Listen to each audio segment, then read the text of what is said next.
Welcome back to You've Got Business. So far, 6 contestants of the 10 have already pitched their businesses at the NBK headquarters. The contestants went deeper, showcasing their business prowess, touching on business finance and management, and with intent to convince the judges on the respective amounts that will see their businesses grow as projected. This is You've Got Business, powered by NBK.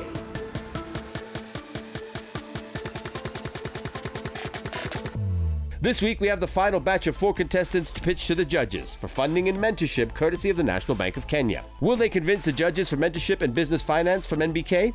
We start with Nicole and Yango.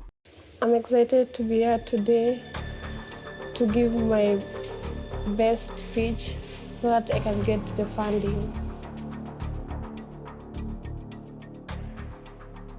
Welcome, Nicole. Thank you. It's nice to see you again. We are looking forward to knowing more about your business. And so today what we want to hear from you is a brief about your business and why you think you're a good entrepreneur who we should invest in. And lastly, what you're going to use the funds for. The floor is yours. Thank you. Well, my name is Nicole Michelle Anyango. I'm the founder and the CEO of Pizza Nom. We mainly deal with pizzas, and aside fries, juices, and smoothies, milkshakes. Yeah, so my main focus today is to get the capital, 700 shillings. The challenges that I face, it's basically lack of capital, yeah. This past week, how many pizzas did you sell? This week, let's say 5 to 10. It depends, because the other days it's low, you can't sell anything. Other days you sell more. Like, it depends. Yeah. Where is your business located? At the moment, we don't have a location. It's a cloud kitchen. That's an online business. But when I open the physical shop, it will be located at Nairobi West. And where are you currently operating from? At the moment, we are not operating. So in this past week, you said that you sold 5 to 10 pizzas. From where? That time it was running. At the moment, it's not running. Have you thought through a business plan about this business idea? Yes, I have. Well, when I get a physical shop, I know the type of equipment I want. And kindly, can you repeat the question? Well, I'm asking, have you planned your business? Yes, I started with sampling the market. I started with the students and around my home area and the working class. Mainly the students and the working class are my main targets.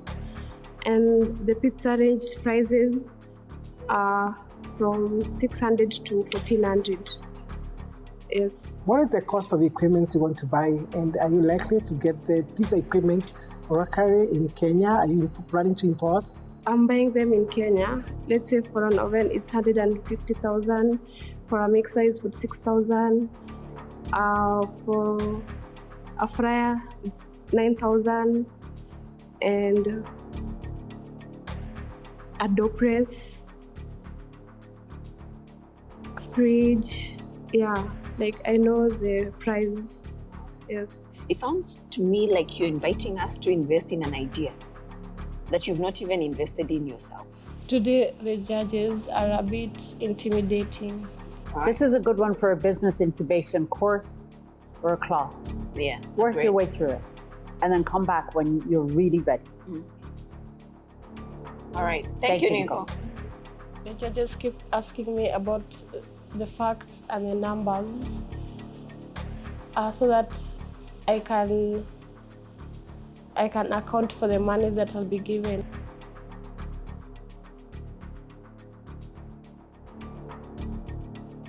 Next, we have Elizabeth Waithaka. It's time for me to present, and I'm feeling hopeful. Of course, a bit of anxiety as usual, but I'm excited that I can present, I can pitch about my business, I'm very, very hopeful that it will be something that is worth the salt, that my pitch will bear fruit, that my pitch will be convincing, and that my business will get what it is that it needs to move to the next level. Welcome, Elizabeth. Thank you. We're looking forward to getting to know you a bit more. So tell us a bit more about your business, and also tell us what you're looking to do with the money that you're asking from us and why we should give you the loan. Okay.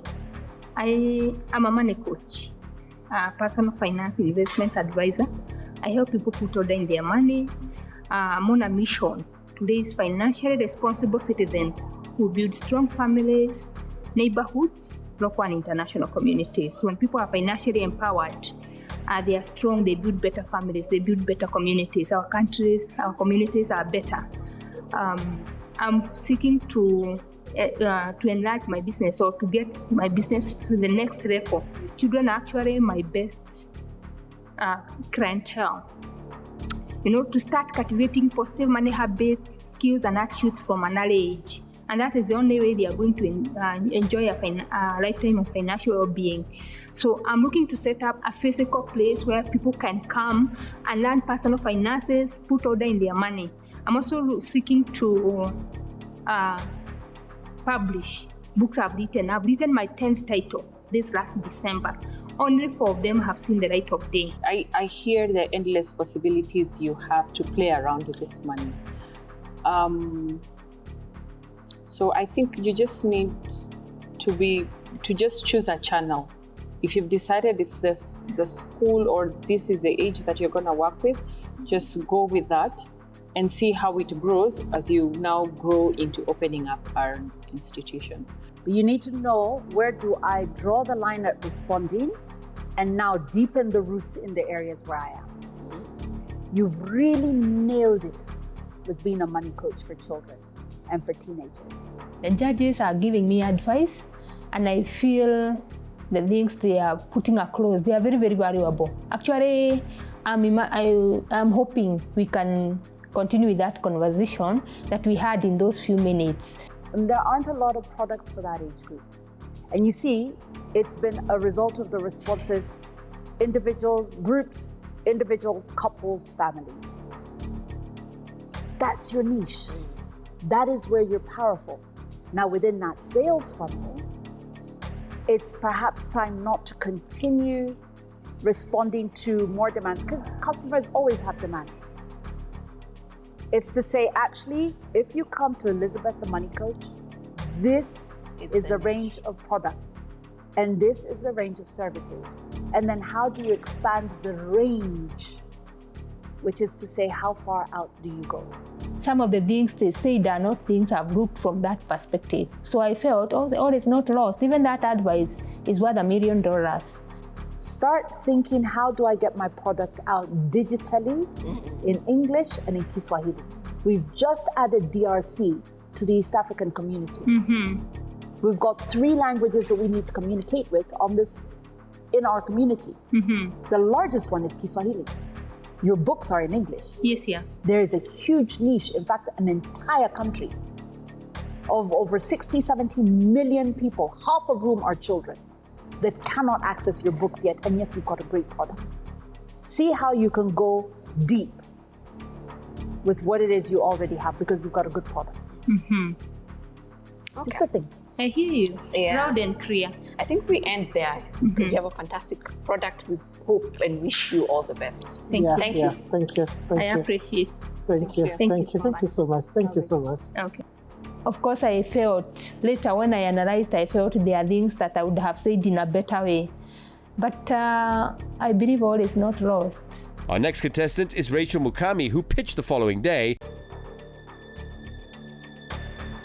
I walk in, I see the judges. I'm a little bit anxious, but at the same time ready to go ahead and put out my business. My name is Rachel Mukami, a registered clinic officer, running a clinic since 2013 along Kiambu Road. When we started the clinic, we identified a gap where there was no running health facility at the time. So we wanted to help the patients access medical facilities on time. So currently we are able to see at least 10 patients in a day, turning to around 200 to 300 per month. And we have identified another gap where we would like to help immobile patients by offering home-based care. Home-based care entails nutritional health, being able to avail medication to them on time, and offering any medical help that they would need. So if you got the 500,000 shillings, what would you use it for? We would be able to get a modern lab. The reason we look at the lab mostly is because that's where the biggest number of patients get to be screened. And screening is usually the first point of diagnosis. Maybe as a follow-up, what will you use to determine which one you prioritize? Our numbers that we have at the moment. Elaborate. What numbers would you use? Looking at those that come for screening especially, we're able to see who needs more attention than equipping lab. You've been in business since 2013. Yes. Why doesn't your business just buy the lab? We've been focusing more on other areas other than the lab, but right now we've looked at it critically, and we think the lab is at a more critical stage right now. Do you have the room for the lab? Yes, we do. Okay. Yes. Okay, great. Thank you very much. Thank you. The state of health in Kenya is not the best, considering most people succumb to non-communicable diseases that, if screened well and early enough, should not go that route. And lastly, we have the young and vibrant Terry Mwanzala. It's time for me to present, and I'm excited. Hi, Teresia. We want to know a little bit more about your business. We want to hear a little bit about how it's running, about your numbers, about what you will use your 500,000 shillings, and how it will affect your vegan ice cream business, if you should get it. I think I should mention I'm a mother of 3. I'm a mother of 3,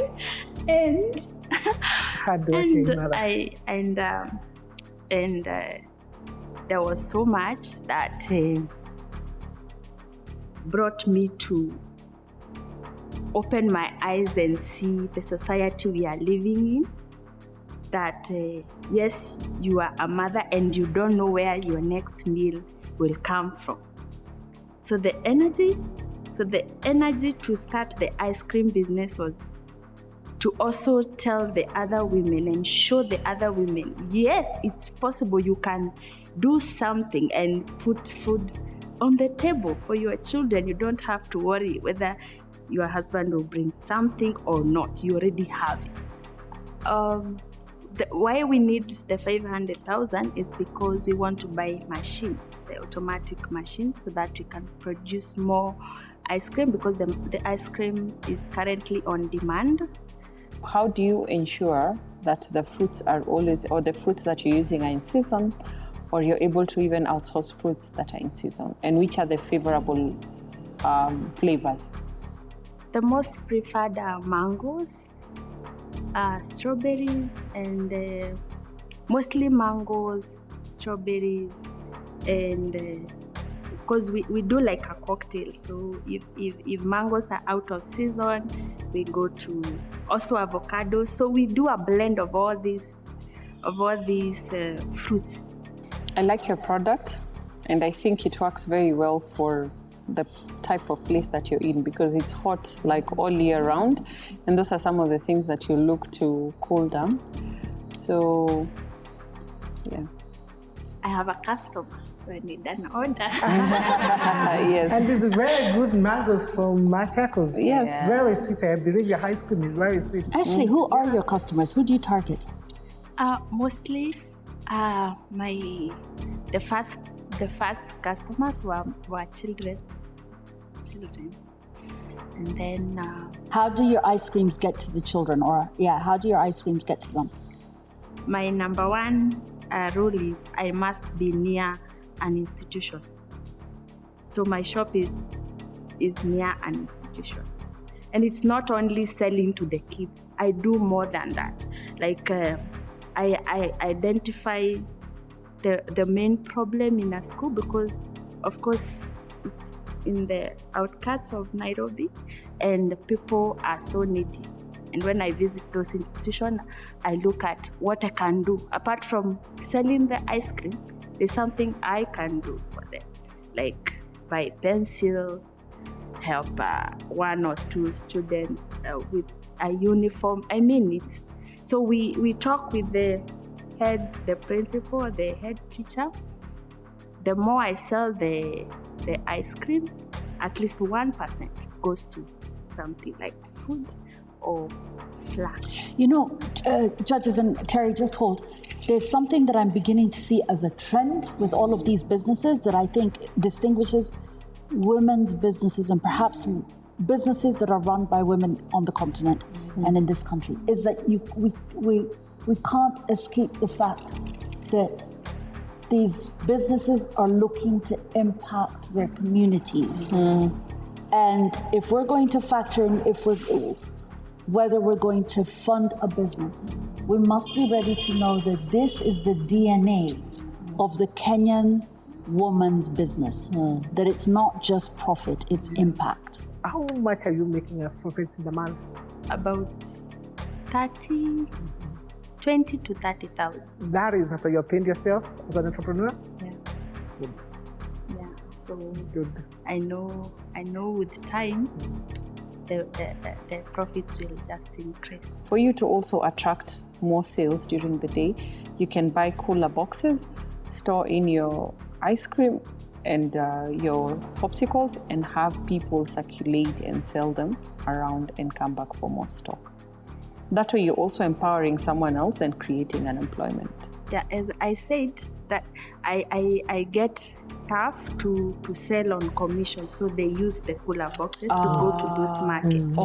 And I said, in Machakos we have market days like every day. Every day? Yes. All right. So one goes to this market, the other one goes to the other market. Okay. Yeah. Thank you. I like your idea. Thank you very much. All the best. All the best. Thank you. Thank you. The judges seem ask me all these questions and I seem to have all the answers because I know my business very well. I've been doing it and I was ready. Then I was ready for it. Join us next week as we get to know the performance of all the 10 finalists and who among them will get the great opportunity for business finance and mentorship from the National Bank of Kenya. This is You've Got Business, powered by NBK.